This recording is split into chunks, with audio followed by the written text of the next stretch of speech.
오늘은 두려움을 배우다라는 제목으로 다윗 이전의 다윗 시리즈 두 번째 시간을 갖도록 하겠습니다. 다윗의 광야 생활은요, 그냥 광야 생활이 아니었습니다. 좀 더 우리가 엄밀하게 표현하면 도피 생활이었다고 할 수 있습니다. 그래서 우리 지난주에 광야가 사울의 미움을 받아서 어쩔 수 없이 도망 나오게 되었고, 노베에서 가드로, 가드에서 아들람으로, 아들람에서 그일라로, 그일라에서 십광야로 계속해서 사울을 피해서 도망을 계속해야 되는 것을 우리가 보았습니다. 지난주의 말씀 23장 14절 말씀 우리 다시 한번 읽어볼까요? 사무엘상 23장 14절 말씀 함께 읽어보겠습니다. 다윗이 광야의 요새에도 있었고 또 십광야 산골에도 머물렀으므로 사울이 매일 찾되 하나님이 그를 그의 손에 넘기지 아니하시니라. 자, 이렇게 이곳저곳을 다니지만 다윗이 그곳에서 배운 것은 무엇입니까? 하나님이 다윗을 다듬으실 때에 무엇부터 다듬으셨다? 사람의 손에 있는 것이 아니라 하나님의 손에 있음을 다윗이 배운 것이죠. 그것을 철저하게 배우는 시간이었습니다. 그럼으로써 하나님은 다윗을 진정한 왕으로, 하나님께 쓰임받을 수 있는 왕으로 다듬어 나가기, 준비해 나가기 시작하셨습니다. 그럼에도 불구하고 다윗의 광야 생활은 여전히 계속되고 있었습니다. 그리고 사울은 그렇게 피해서 도망 다니는 다윗을 이 눈에 불을 켜고 정말 그 사냥개처럼 계속해서 쫓아다니는 형국이 계속되고 있었습니다. 다윗이 사울을 피해서 계속 도망 다니다가 십광야라는 곳으로 들어갔습니다. 십광야로 들어갔는데 그곳에서도요, 그일라와 마찬가지로 십광야 사람들이 사울에게 사람을 보내서 다윗이 이곳에 있는 줄 모릅니까? 와서 다윗을 잡아가십시오라고 그렇게 이제 이야기를 합니다. 그러나 다윗은 정작 그 사실조차도 모르고 있었죠. 그래서 다윗이 십광야에서 다시 더 밑으로 내려가서 마온 광야까지 갔는데 사울이 먼저 십광야 사람들을 보내서 다윗이 어디에 있는지 쫓아라, 내가 뒤따라가겠다 하고, 이제 다윗은 저 위에 기브아에, 사울은 저 위에 기브아에서 이제 출발합니다. 네. 오늘 이게 다윗, 사울, 사무엘 이제 계속 이제 헷갈리게 되는데 여러분 기도해 주십시오. 제가 헷갈리지 않고 잘 설교할 수 있도록. 마온 광야에서 이제 숨어 있었던 다윗에게 어떤 사람들이 와서, 성경에 보면 어떤 사람들이라고 그렇게 기록이 되어 있어요. 어떤 사람들이 와서 다윗한테 이야기해 줍니다. 지금 사울이 당신 쫓아서 오는 거 모릅니까? 십광야 사람들이 사울한테 그렇게 얘기하고 지금 굉장히 많은 사람들이 당신을 좀 쫓아서 이곳으로 오고 있습니다 라고 이야기를 하고, 그 이야기를 듣고 다윗이 굉장히 당황했겠죠. 그래서 아주 다급하게 또다시 한번 도망하게 됩니다. 자, 23장 24절 말씀 한번 같이 읽어보겠습니다. 23장 24절 그리고 25절 앞부분까지 같이 읽어보도록 하겠습니다. 자, 그들이 일어나 사울보다 먼저 십으로 가니라. 여기 그들은 이제 그 십광야 사람들입니다. 그래서 이제 사울이 보낸 사람들이죠. 자, 그 다음 계속 읽어보겠습니다. 다윗과 그의 사람들이 광야 남쪽 마온 광야 아라바에 있더니 사울과 그의 사람들이 찾으러 온 것을 어떤 사람이 다윗에게 아뢰매. 여기까지 일단 읽어보겠습니다. 사울이 다시 포기하지 않고 자신의 목숨을 노리고 쫓아온다는 그런 이야기를 들은 다윗이요, 어떻게 해요? 이제 가만히 있을 수 없잖아요. 도망갈 수밖에 없습니다. 그래서 두려움을 느꼈다고 그랬어요. 자, 그 다음 우리가 읽은 그 다음 구절을 잠깐 보겠습니다. 마저 읽어보겠습니다. 이에 다윗이 바위로 내려가 마온 황무지에 있더니 사울이 듣고 마온 황무지로 다윗을 따라가서는, 자, 이렇게 됐어요. 그래서 마온까지 이렇게 도망을 가게 됩니다. 그런데 여기에서 다윗이 멈춰 있을 수가 없었어요. 왜? 계속해서 사울의 포위망이 이렇게 좁혀 들어오고 있었기 때문입니다. 그래서 다윗은 거기서 다시 엔게디로 도망을 가게 돼요. 자, 그 다음 말씀 한번 또 읽어보도록 하겠습니다. 자, 우리 몇 절이죠? 25절 한번 읽어보겠습니다. 시작. 사울과 그의 사람들이 찾으러 온 것을 어떤 사람이 다윗에게 아뢰매 이에 다윗이 바위로 내려가 마온 황무지에 있더니 사울이 듣고 마온 황무지로 다윗을 따라가서는 26절 사울이 산 이쪽으로 가매 다윗과 그의 사람들은 산 저쪽으로 가며 다윗이 사울을 두려워하여 급히 피하려 하였으니 이는 사울과 그의 집사람들이 다윗과 그의 사람들을 애워싸고 잡으려 함이었더라. 자, 여기서 우리가 두려움이라는 단어에 좀 주목해 볼 필요가 있습니다. 자, 계속해서 도망을 갑니다. 그래서 10광야에서 다시 마온으로 들어가죠. 자, 그때에 이 다윗이 가졌던 감정은 무엇입니까? 사울에 대한 두려움이었어요. 이것은 어떻게 보면 굉장히 당연한 것입니다. 자연스러운 것입니다. 자신을 지금 목숨을 지금 취하려고 쫓아오는 사울을 도망가고 있습니다. 그런데 바로 자기 지금 턱 밑까지 이 사울의 추격이 지금 다가오고 있는 것을 우리가 볼 수 있잖아요. 그렇기 때문에 사울의 그 마음에는 계속해서 두려움이 점점 더 커져 갈 수밖에 없었습니다. 자, 그 두려움 때문에 계속해서 이제 도망을 다니는데 다행인 것은 바로 그때에 저쪽에서 블레셋이 쳐들어와요. 그래서 사울이 다윗을 쫓아가는 것을 추격하는 것을 중단하고 포기할 수밖에 없는 상황이 생겼습니다. 그래서 잠시 그것을 멈추고 블레셋이 쳐들어온 곳으로 가서 블레셋과 이제 맞서서 이제 싸움을 하게 됩니다. 정말 만약에 이때에 블레셋이 안 쳐들어왔으면 다윗이 어떻게 됐을까? 어쩌면 정말 죽었을지도 모를 것 같아요. 그런데 정말 천만 다행으로 하나님이 그렇게 하셨죠. 블레셋이 쳐들어오게 하셔서 사울이 다시 방향을 돌리게 하셨어요. 그래서 다윗이 한숨을 겨우 돌리고 어디로 들어가느냐? 엔게디 요새로 들어갑니다. 자, 29절 말씀 같이 읽어보겠습니다. 시작. 다윗이 거기서 올라가서 엔게디 요새에 이르니라. 그래서 엔게디에 들어가요. 그래서 이제 한숨을 돌립니다. 특별히 이제 요새라는 곳으로 들어가요. 자, 그런데 이제 블레셋과 이제 싸움이 끝났단 말이에요. 그 다음에 사울이 어떻게 하느냐? 2절에 보시면 이스라엘에 택한 사람 3,000명을 거느리고 다윗과 그의 사람들을 찾으려고 들염소 바위로 왔다라고 했어요. 엔게디의 뜻은 들염소의 바위라는 것이, 즉 엔게디로 왔다라는 것이. 여러분, 한 사람을 죽이기 위해서 지금 3,000명의 사람을 동원하고 있습니다. 그러니까 다윗의 사울의 그 다윗에 대한 시기와 그 분노가 얼마나 대단했는지를 우리가 이 3,000명이라는 숫자에서 짐작해 볼 수 있습니다. 3,000명의 사람을 데리고 다윗 한 사람을 잡기 위해서 몰려오는 거예요. 여러분, 그것을 직접 당하는 다윗이 그 상태를 한번 생각해 보십시오. 그 공포와 두려움은 정말 이루 말할 수 없었을 것입니다. 누가 한 명이 칼 들고 나를 죽인다고 따라와 보십시오. 끝까지 따라와 보십시오. 그것만 해도 정말 무섭지 않겠습니까?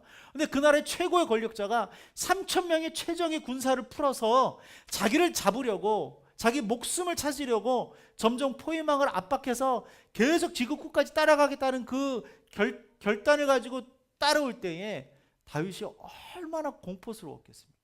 얼마나 두려웠겠습니까? 이것은 경험해보지 않은 사람은 정말 몰랐을 거예요. 근데 이번에는 상황이 더 어려워졌어요. 자, 사실 엔게디는 광야지만 엔게디의 요새는 아주 특별한 것입니다. 제가 이 자료들을 보니까 사해 바로 옆에 엔게디라는 땅이 있는데 보통은 이렇게 광야로 되어 있는데 그 중에 한 곳은 아주 특별한 지역이 있어요. 거기는 오아시스가 있고요, 골짜기가 있고요, 그 다음에 외부로부터 들어오기가 힘든 어떤 그런 지형을 가지고 있고, 그러나 일단 그 안에 들어가면 물이 있고 오아시스가 있고 숲이 있고 온천까지 있는 아주 별천지가 펼쳐진다고 합니다. 그래서 지금도 이스라엘 사람들이 관광을 가고 휴양을 떠날 때 가장 가고 싶어하는 선호하는 곳 중에 한 곳이 바로 이 엔게디라고 해요. 다윗이 지금 거기 요새로 들어가 있는 것입니다. 안전하게 이제 들어가서 겨우 좀 한숨 돌리고 온천에 몸 좀 담그면서 이제 좀 안정을 좀 취하려고 하는데 어떻게 해요? 사울이 3,000명의 군사를 끌고 자기를 잡으러 엔게디 요새로 들어오고 있는 거예요. 그래서 엔게디에서 겨우 숨을 돌리는가 싶었지만 다윗은 다시 엔게디 그 요새를 포기하고 도망 나올 수밖에 없었습니다. 그래서 광야로 다시 도망 나온 것이죠. 광야에서 숨을 곳이 어디 있었겠습니까? 엔게디는 안전하지만 엔게디에서 있을 수 없는 상황에서 광야로 나왔을 때 광야는 별로 숨을 수 있는 곳이 없었어요. 그래서 이것저것을 막 숨을 곳을 찾아 떠돌아다니다가 어디까지 들어갔다고 그랬어요? 굴로 들어갔다라고 그렇게 성경은 이야기하고 있습니다. 자, 그 굴로 들어갔을 때에 다윗은 어쩔 수 없는 선택이었어요. 모든 게 다 보이고 노출되어 있는 곳에서 굴로 들어가고 또 굴로 들어가서 더 어떻게 더 깊은 곳으로 들어갔겠지요. 거기서 숨어 있을 수밖에 없었습니다. 그런데 여러분, 이게 웬일입니까? 그 굴에 누가 들어왔다고요? 사울이 들어왔어요. 그것도 혼자 들어왔어요. 이유는 사울이 용변을 보기 위해서 들어왔습니다.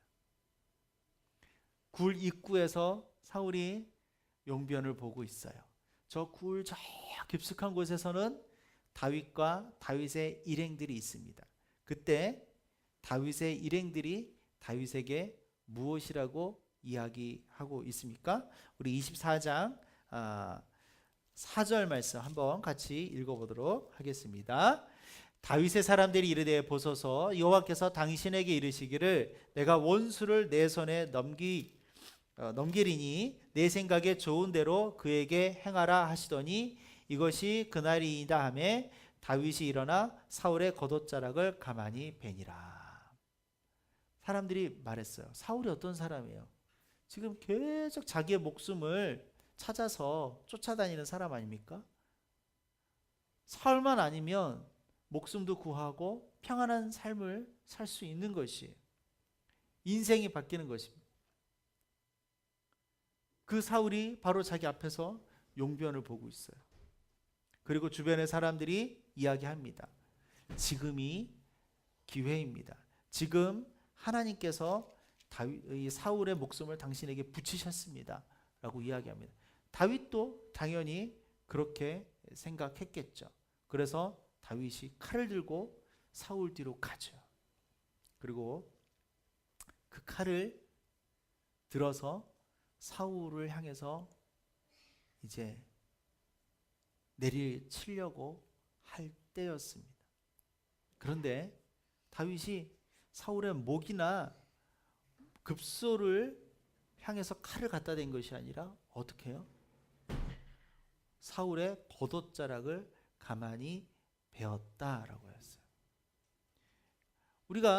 저는 이 말씀을 읽으면서 상상을 해봤습니다. 과연 다윗이 사울을 처음부터 겉옷자락을 베러 뒤에서 다가갔을까? 아니었을 것 같아요. 처음에는 이 사람들의 말처럼 다윗도 그렇게 생각했을 것이고 지금이 사울을 죽일 수 있는 절호의 기회다라고 생각하고 실제로 사울을 죽이려 갔을 것입니다. 그리고 용변을 보고 있는 사울 바로 뒤에 가서 칼을 들고 사울을 내리치려고 했겠죠. 그런데 그 순간에 갑자기 아주 그 짧은 순간에 다윗의 마음에 갑작스러운 변화가 일어난 거예요. 0.001초도 안 되는 사이에 어떤 변화가 일어났습니다. 그래서 그 칼이 목으로 향하여야 했을 그 칼이 저 밑에 있는 겉옷자락만 슬쩍 베고 말았어요. 그런데 그 다음에 어떤 일들이 일어났는가? 성경은 바로 그 다음에 다윗의 마음이 찔렸다라고 기록하고 있습니다. 자, 사무엘상 24장 우리 4절 그 뒷부분에 보면 이렇게 돼 있죠. 사울의 겉옷자락을 가만히 베니라. 그리한 후에 사울의 옷자락을 뱀으로 말미암아 다윗의 마음이 찔려라고 되어 있어요. 마음의 변화가 일어난 거죠. 그렇기 때문에 사울을 직접 죽이지 않은 것입니다. 사울을 죽일 수 있는, 지금 자신을 죽이려고 계속 쫓아다니는 그 사울을 죽일 수 있는 절호의 찬스가, 기회가 다윗의 눈앞에 있는데 다윗은 그렇게 하지 않았어요. 왜 그랬을까요?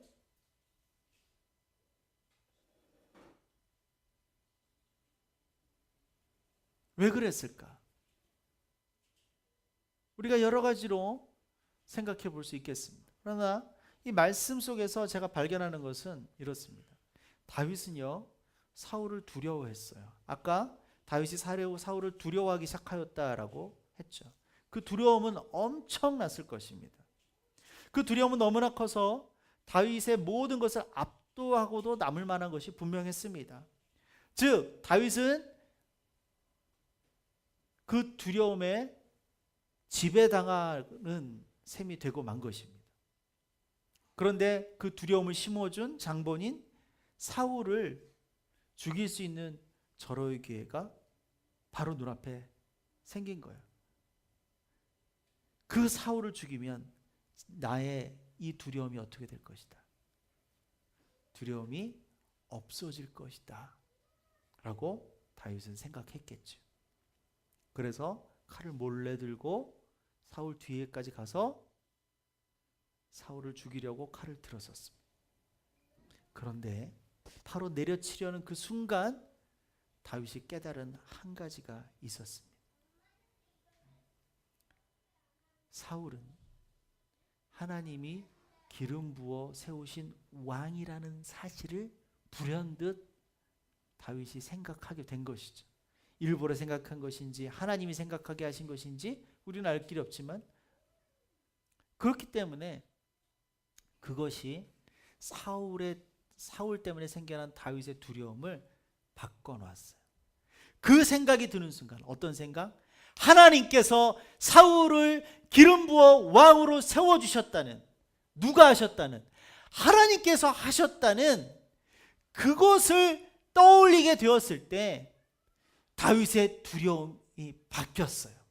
그 순간 다윗은 사울을 두려워하는 것이 아니라 하나님을 두려워하게 되었다는 것이죠. 그래서 다윗은 들었던 칼을 내려놓을 수밖에 없었습니다.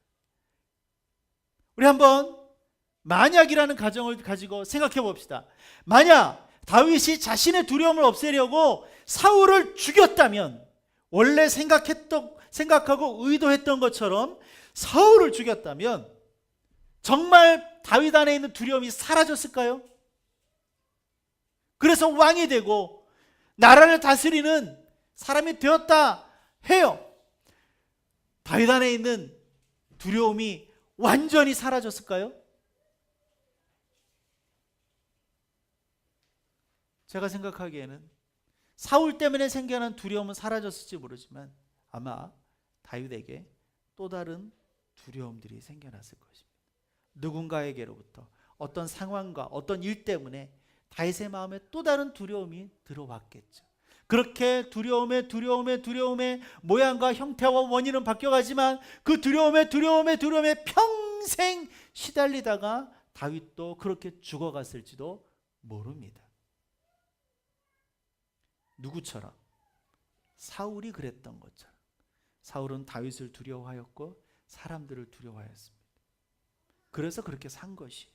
여러분, 사울의 인생이 얼마나 비참하였고 그 결말마저 얼마나 처참하였는지 우리는 너무나 잘 알지 않습니까? 그런데 바로 그 순간 자기에게 두려움을 심어 놓아 주었던 사울을 죽일 수 있는 그 절호의 순간에, 사울을 향해서 칼을 들었던 그 순간에 다윗은 깨달았어요. 그리고 그 두려움을 극복한 거예요.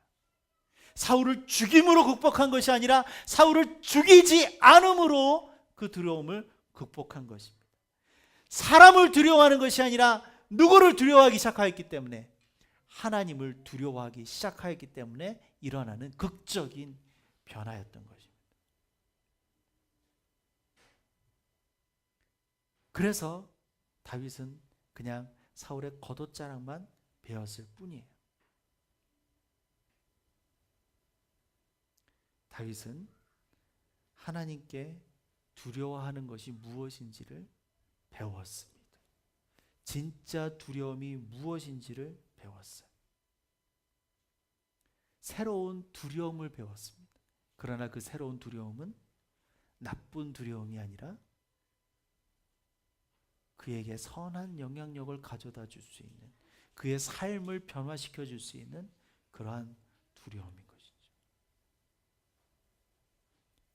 다윗은 그 자리에서 두려움을 배웠습니다. 생각해 보십시오. 우리는 두려움에 휩싸여서 삽니다. 권력이 많은 사람이건 권력이 없는 사람이건 모두 다 무엇인가 두려워하면서 삽니다. 돈이 많은 사람이건 돈이 없는 사람이건 무엇인가 두려워하면서 삽니다. 나이가 많은 사람이건 젊은 사람이건 두려워하면서 삽니다. 끊임없이 무엇인가 두려워하고 그 두려움에 시달리고 그 두려움 때문에 삶이 얽매여져 있고 그 두려움의 노예로 살아가는 경우들이 너무나도 많습니다. 사람들은 두려움에 의해서 지배당합니다. 지금 우리의 이 마음을 너무나도 어지럽게 하는 이 어마어마한 사건들, 정말 잘 해결돼야죠. 그러나 영적인 차원으로 보면 이 일들 속에서 우리가 정말 무엇을 두려워하고 있는지 그 근본적인 두려움의 대상을, 두려움의 실체를 우리가 알아야 해요. 그런 것들이 교회가 해야 할 일인 것이죠. 그 두려움의 실체를 깨닫게 될 때 우리가 진짜 자유해질 수 있습니다. 진짜 다윗처럼 하나님이 원하시는 방법으로 그 두려움을 극복하고 새로운 일들을 창조해 나갈 수 있게 되는 것이죠.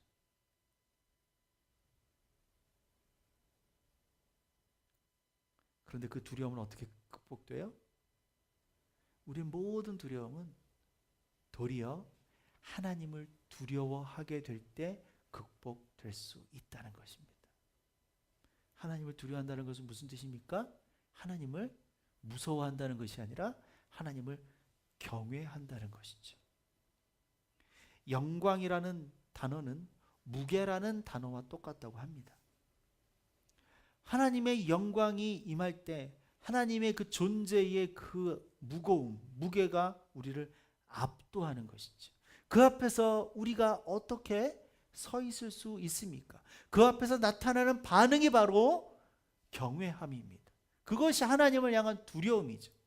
하나님은 공포스러운 하나님이 아닙니다. 하나님 우리를 압제하는 하나님이 아닙니다. 우리에게 겁을 주는 하나님이 아닙니다. 그러나 하나님은 그 존재 자체가 우리와 너무나도 달라서 너무나도 비교할 수 없을 정도로 무겁기 때문에, 거룩하시고 완벽하시기 때문에 그 앞에 서 있는 우리는 그냥 자연스럽게 엎드릴 수밖에 없고 조아릴 수밖에 없고, 우리의 존재의 연약함과 부족함과 어떤 죄악됨과 이런 모든 것들이 낱낱이 그냥 그 앞에서 보여지기 때문에 하나님을 두려워할 수밖에 없는 거예요. 하나님을 경외할 수밖에 없는 거예요.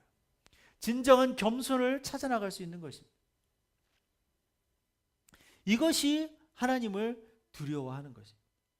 하나님을 경외한다는 것입니다. 하나님을 두려워하고 경외하는 것은 사람으로부터는 그런 두려움처럼 또 다른 두려움을 낳거나 인간의 삶과 개인의 삶과 또 이 역사를 왜곡시키는 그런 두려움이 아닙니다. 하나님을 두려워하고 경외하게 될 때 우리는 비로소 자유를 얻을 수 있는 것입니다. 이것이 믿음이 주는 역설적인 신비인 것이에요. 다윗은 사울의 목이 아닌 사울의 겉옷자락을 뱀으로써 두려움으로부터 해방되었습니다. 그래서 다윗은 굴 밖으로 나가서 사울을 향해서 오히려 큰 소리로 외칠 수 있었던 것이죠. 오늘 이 말씀 다시 한번 읽어보겠습니다. 24장 10절부터 11절까지의 말씀 한번 읽어보도록 하겠습니다. 오늘 여호와께서 굴에서 왕을 내 손에 넘기신 것을 왕이 아셨을 것이니이다. 어떤 사람이 나를 권하여 왕을 죽이라 하였으나 내가 왕을 아껴 말하기를 나는 내 손을 들어 내 주를 해하지 아니하리니 그는 여호와의 기름 부음을 받은 자이기 때문이라 하였나이다. 내 아버지여 보소서, 내 손에 있는 왕의 옷자락을 보소서. 내가 왕을 죽이지 아니하고 겉옷자락만 베었은즉 내 손에 악이나 죄가가 없는 줄을 오늘 아실지니이다. 왕은 내 생명을 찾아 해하려 하시나 나는 왕에게 범죄한 일이 없나이다. 사울을 여전히 두려워하였다면, 사울 앞에서 공포심을 느꼈다면 다윗이 사울에게 어떻게 이렇게 이야기할 수 있겠습니까? 사울이 굴 밖으로 나갔지만 지금 사울의 주변에는 3,000명이나 되는 정예군사들이, 딱 한 가지 목적을 가지고 모인 정예군사들, 다윗의 목숨을 찾으려고 온 그 사람들이 3,000명이나 깔려 있는 것입니다. 그런데 그 앞에 나가서 다윗이 외치는 거예요. 내 손에 악이나 죄가가 없는 줄 오늘 아실지니이다. 왕은 내 생명을 찾아 해하려 하시나 나는 왕에게 범죄한 일이 없나이다. 두려움으로부터 극복된 사람만이 외칠 수 있는 외침인 것입니다. 그런데 이것은 단순히 사울을 향한 외침을 넘어서 하나님께 올려드리는 다윗의 신앙의 고백인 것이죠. 하나님이 나의 두려움을 거두어 가셨습니다. 내가 여호와를 경외함으로 말미암아 하나님이 내 안에 있는 모든 두려움을 거두어 가셨습니다. 할렐루야. 이것이 다윗의 신앙 고백이었습니다.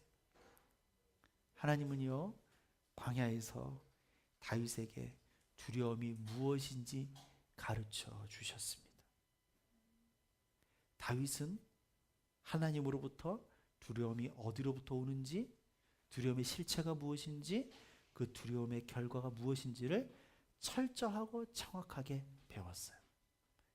그리고 거기에서 그친 것이 아니라 하나님은 다윗에게 두려움을 어떻게 극복할 수 있는지에 대해서 가르쳐 주셨어요. 왜?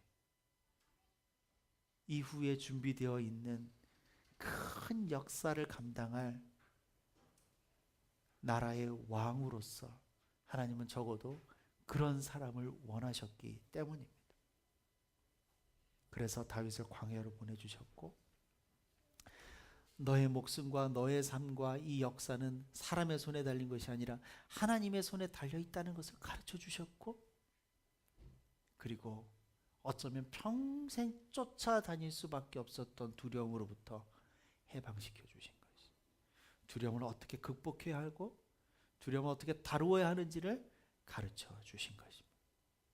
실제로 이후에 다윗이 두려워했다라는 일은 기록은 거의 없습니다. 이후에도 다윗이 목숨의 위협을 받았던 일들은 비일비재합니다. 그러나 다윗은 더 이상 그런 것에 대해서 두려워하지 않았어요. 우리가 다윗의 일생을 계속 보면, 그리고 그 이후에도 다윗에 대해서 계속해서 사람들이 기록한 성경의 말씀을 보면 다윗은 사람을 두려워한 것이 아니라 오직 한 분, 누구? 여호와 하나님만을 두려워하고 경외하였던 사람입니다. 그러기에 하나님의 일을 감당할 수 있었죠. 말씀을 맺겠습니다. 우리는 무엇을 두려워하고 있습니까? 우리가 가지고 있는 두려움은 어디에서부터 왔습니까? 우리가 가지고 있는 이 두려움은 우리의 삶을 어떤 식으로 지배하고 있습니까?